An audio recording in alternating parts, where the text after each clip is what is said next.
Mr. President, the committee report creates a program management office within DepEd, which shall be in charge of reviewing and evaluating project proposals under the Classroom Acceleration Program. Yes, Mr. President. Medyo mahaba ito, Mr. President. I'll skip reading section 7, which is about submission and review of project proposals, composing of about 5 or 4 paragraphs. Question, Mr. President, what is the timeline for PMO's approval? Mr. President, we didn't put a timeline. Ang nilagay ho namin ay immediately, if I'm not mistaken, Mr. President. So the understanding there, Mr. President, is as soon as the law is passed, pwede na po sila magsimula na tumanggap ng mga proposals mula po sa mga LGUs at mga CSOs. If the gentleman from Tarlac would wish to include a specific timeline here, Mr. President, we would welcome that in the period of amendments. So does it suggest immediate application or implementation, Mr. President? Mr. President, that's the intention. Let me just review the language. Kapag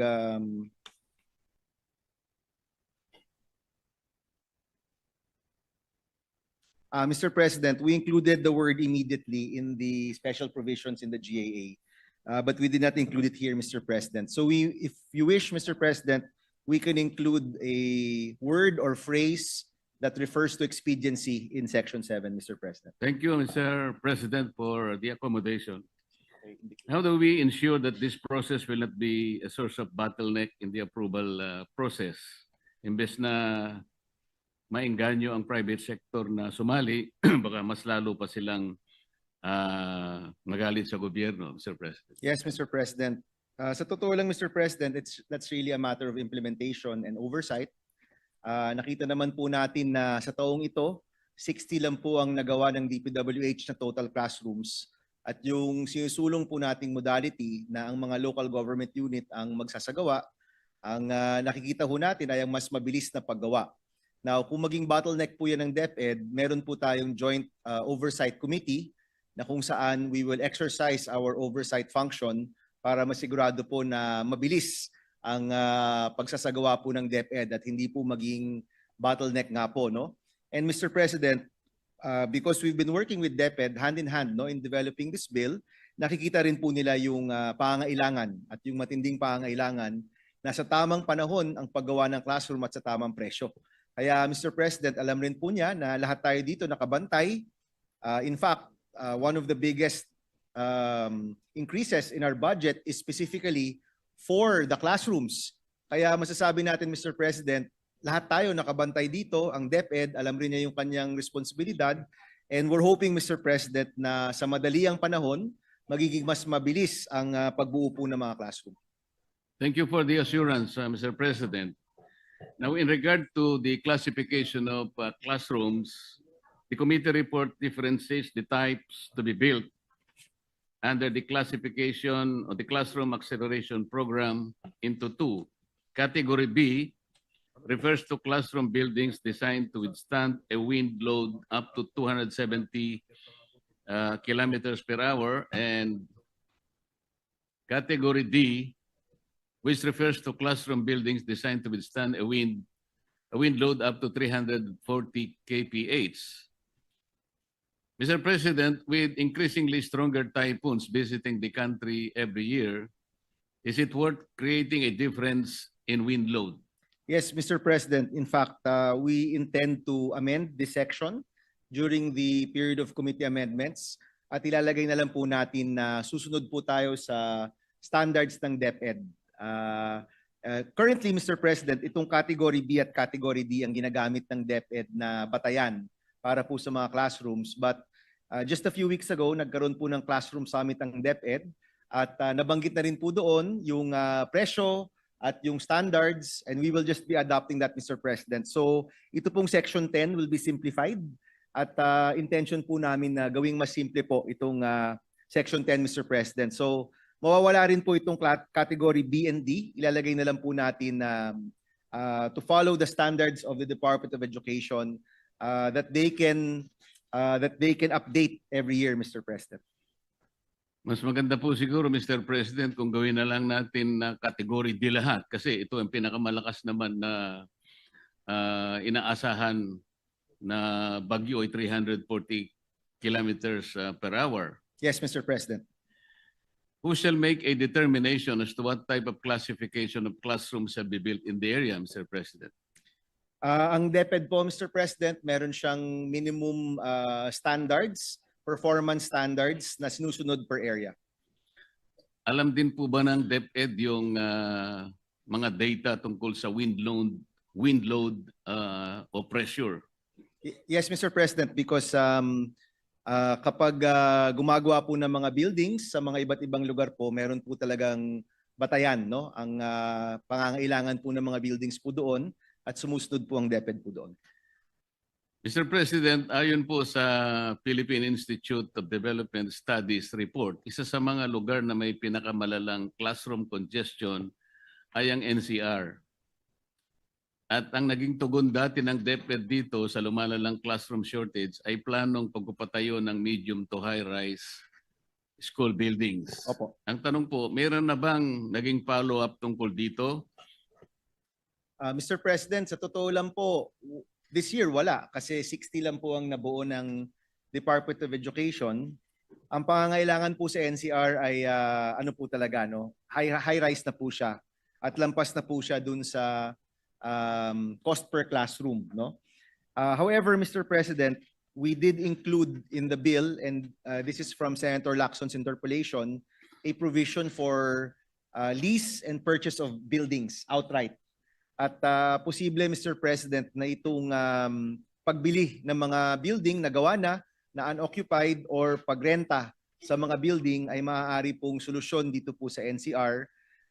Yung mga ibang syudad rin po sa NCR na mas may kaya ay posible rin pong gumamit ng sarili ng pondo para po sa pagtatayo ng classrooms, Mr. President. Kasi lumalabas po, Mr. President, above 5 floors, practically 7 million pesos per classroom na po yung presyo. At kadalasan po, yung mga LGU dito po sa Metro Manila, sila na po mismo yung nagbabayad para dito po sa mataas na presyo habang yung DepEd po na lang yung tumutulong po sa kanila dito po sa mga pangangailangan po nila sa classroom. Meron na po bang mga natukoy na mga urban schools, Mr. President, na makakapag-accommodate itong mga medium to high-rise school buildings? Mr. President, currently wala ho kaming listahan. Ang Cavite at Pasig ay mga na-identify na po. But definitely, Mr. President, kapag napasa na po yung batas, I'm certain that many of these LGUs will start submitting their paperwork. We have also collated some of these requests, Mr. President. Pero sa totoo lang po, it will be up to DepEd to determine kung sino po yung unang makakakuha po ng bagong building. Interesado rin po kasi tayo, Mr. President, kung paano mapapacilitate ng CAP ang construction po ng medium to high-rise school buildings at kung paano po ito mapaprioritize sa urban areas, Mr. President. Yes, Mr. President. We are aware, Mr. President, na pagdating sa mga highly urbanized cities, kailangan ho talaga ng multiple floors na po, no? But if you look at the gap in the whole country, Mr. President, yung karamihan pa rin outside of Metro Manila, single floor po yung pangailangan nila at may lupa pa rin po. Pero sa NCR, mukhang building na po talaga yung kailangan gawin, Mr. President. Maraming salamat, Mr. President. Maraming salamat, Mr. Sponsor, sa mga ilang paglilinaw. We'd like to thank the gentleman from Tarlac for his questions. Maraming salamat po at mabuhay po kayo. Majority Leader.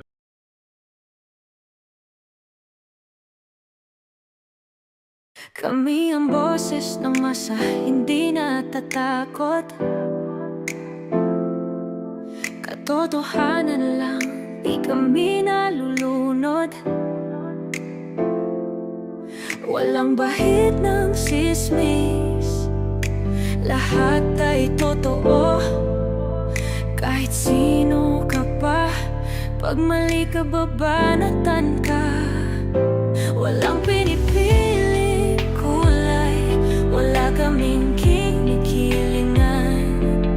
Basta para sa bayan, kami lalaban. Pagdaan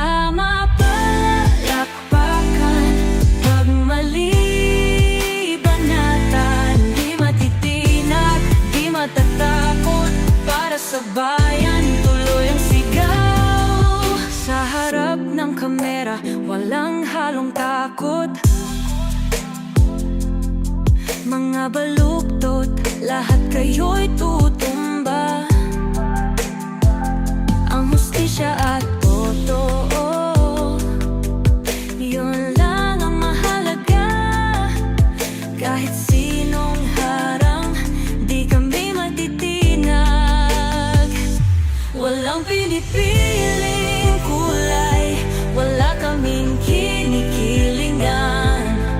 Basta para sa bayan, kami lalaban.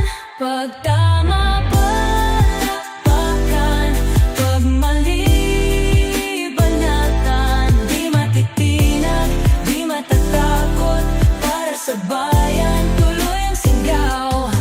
Kung nasa tama ka, ikaw ay aming kasama. Pero pag mali ka, handa ka na bang mabasag? Banateros kami, walang inuurungan. Dahil bayan muna, bago ang sarili.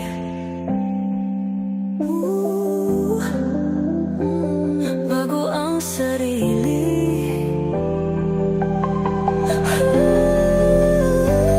Pag tama palakpakan, pag mali banatan. Banateros ang sigaw, katotohanan ang laban.